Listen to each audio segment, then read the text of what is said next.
Okay everyone, hi, it's Kitchen Stitchers and we are about a month delayed and I am so sorry. It just got crazy before the Thanksgiving holidays and then I got sick and we were gonna go do this two weeks ago or whatever. I had bad cold and laryngitis and then I got the stomach virus and it's just been crazy. So I'm glad we're here. We had promised pies before, you remember Cindy? I had promised pies before the holiday and we didn't make it, but there's still holiday coming up and pies are still very good. And I will say that I was always afraid to make a pie crust. And Cindy taught me how to make a pie crust, and I have successfully on my own for Thanksgiving actually made pie crust, and people have said to me, wow, that tastes really good. And I'm like, yes! And it's really easy if you have a food processor. Yes, you do need a food processor. So that was the thing for me, and that took away all the guesswork and the hard part of it. So she's going to show you very quickly and easily what she did and describe her process with making a pie crust, and then I'll share some stitching stuff. Sounds good. Okay. Sounds like a plan. So I'm going to move she's going to walk around, and I'm going to move the camera so you see Cindy at work. All right. So food processor is what you need. I just have a normal blade in it. So I've pre-measured all of my flour, sugar, and salt in here. It's 3 cups of flour, 1 teaspoon of kosher salt, and a tablespoon of sugar. So I put it in basically and just blend it together just to mix everything up. Just pulse it. Say that again, 3 cups of flour. 3 cups of flour, 1 teaspoon of kosher salt, and 1 tablespoon of sugar. Is there a reason it has to be kosher salt? Because it's more coarse. Coarse? Oh, okay. Don't know why that matters as far as what it is. I use kosher salt in just about everything.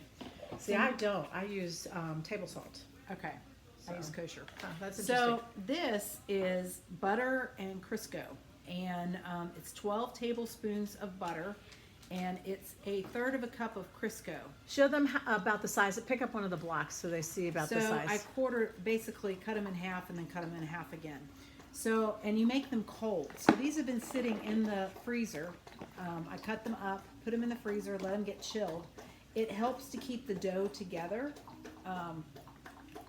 So everything goes in. So I'll say, I'm talking off camera here, I'll say that she told me to have them in the freezer for about 30 minutes. That's all you need. Yes. So while I'm putting stuff together for the pie, I just stick it straight in the freezer. Yep. Okay, so I've got the butter and Crisco in with the flour mixture, and I'm going to kind of pulse it. And you want it to look like little peas.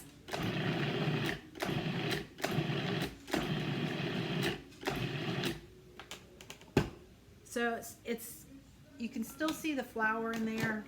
It's not overdone, but there's little pebbles kind of. Okay. So I have all of that in. So this is the next part. So the next part is you want ice cold water. So I had just a cup of ice water and I've measured it out, and it's anywhere from 6 to 8 tablespoons of water.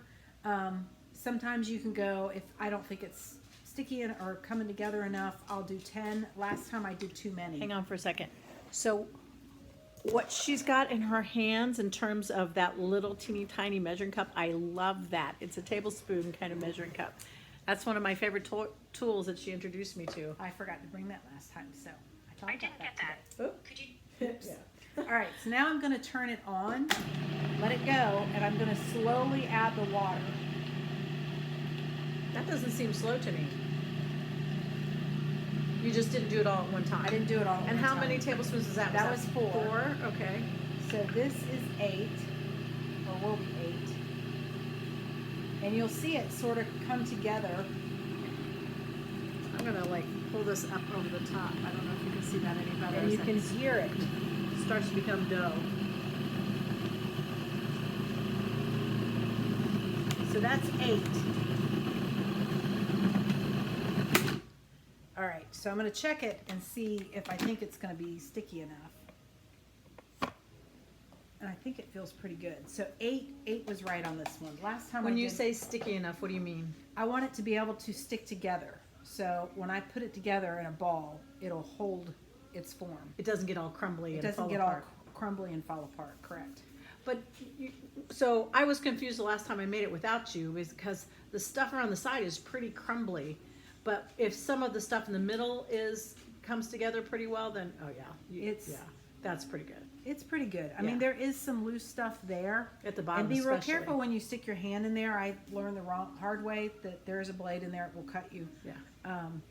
So I'm real careful with how I pull it out. But this is sticking together, and I don't want to put too much. I could put one more tablespoon in just to see how it would hold together.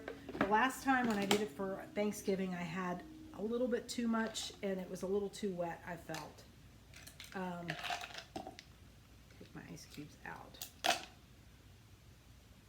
going to do quite that. Okay, so here we go.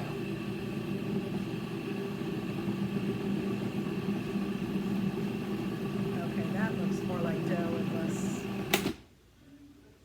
There's still a little bit at the bottom.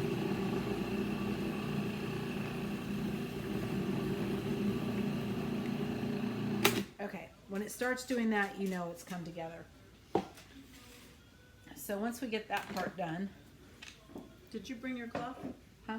No, I just put it. Yeah, that's right. You have to chill it. So you have to chill it for at least a half hour.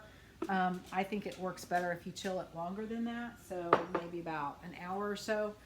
Would you do it for a day? I could do it for a day. Yeah, this is great for make ahead. You can do it, a couple days before you're ready to use it, and it's still good. And you just make it, put it saran wrap, and then carefully empty your contents or pull them out, and then you'll pack them together, make a ball, and then put it in the fridge and let it chill. So it kind of puts it together like that. I'm gonna take this out so I don't get me.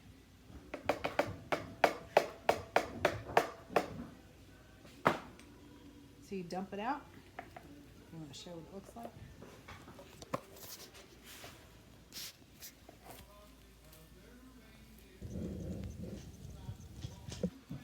There's a little bit of flour in there, and we'll just kind of scoop it up.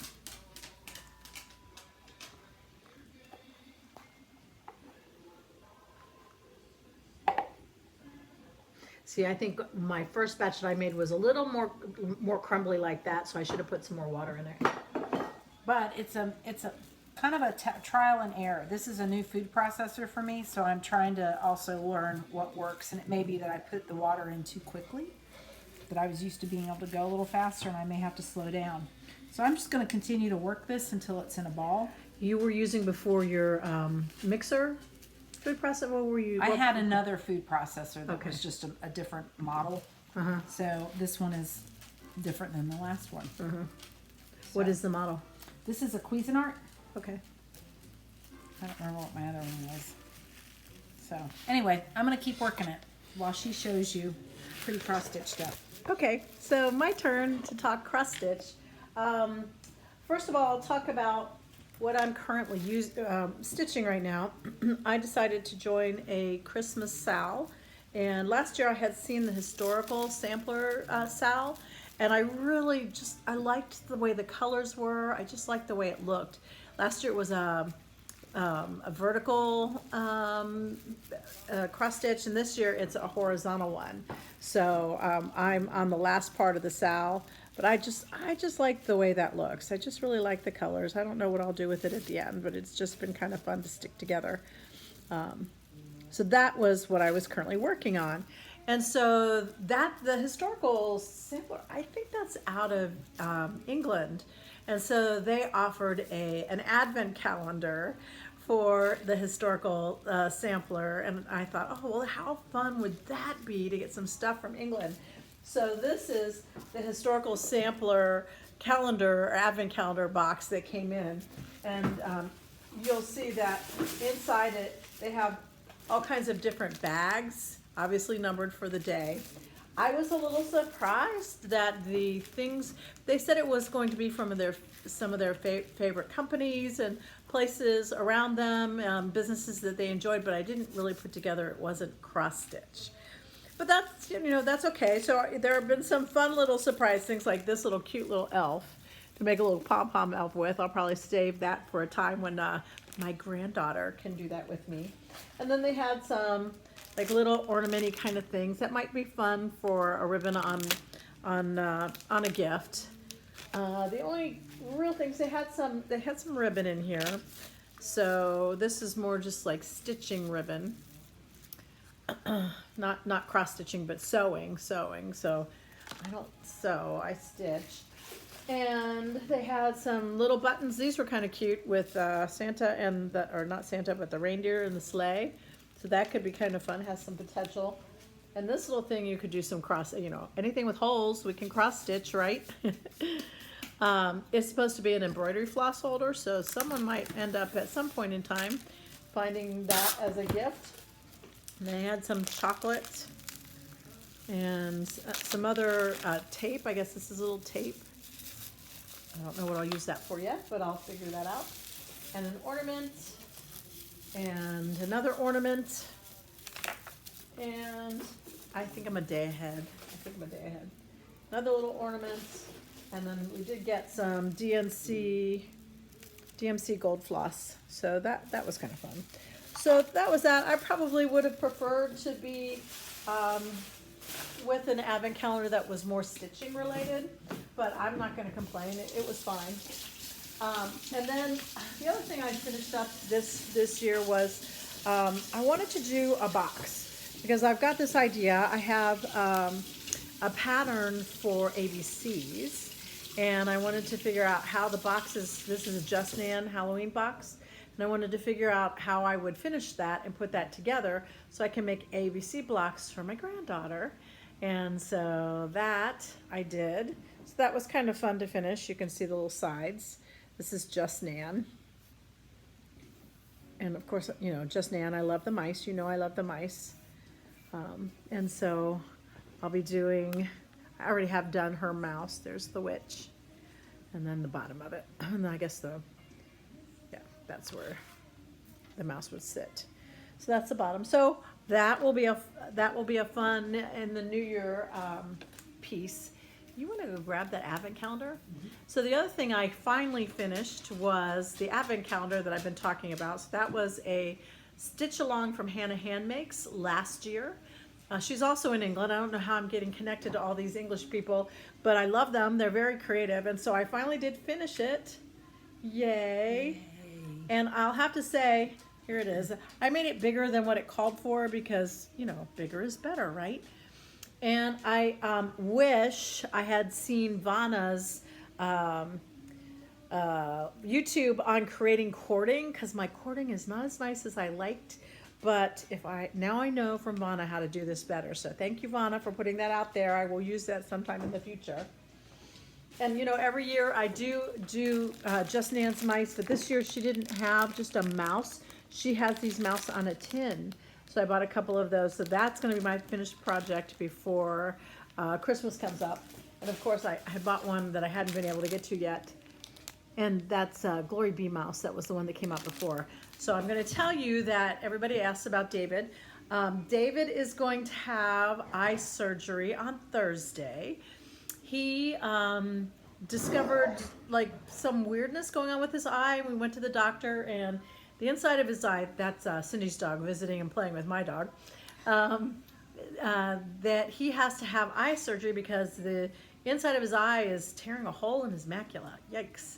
So the scary thing is for us is he's got to be face down for 3 days. And men aren't very good patients. And being face down is really hard for him with all his back surgery. So we'll see how that goes. But we're really praying that he gets full eyesight restoration through this process. It's just, I'm fascinated. So the doctor's talking to me about how they're going to like do 3 incisions and all this stuff on the inside of the eye. And I am like totally fascinated.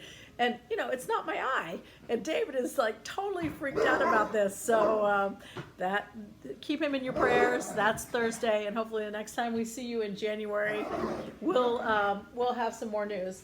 The only other thing I wanted to tell you is this is the other Heart and Hand, Love Heart and Hand But this is the next one that I'll be working on.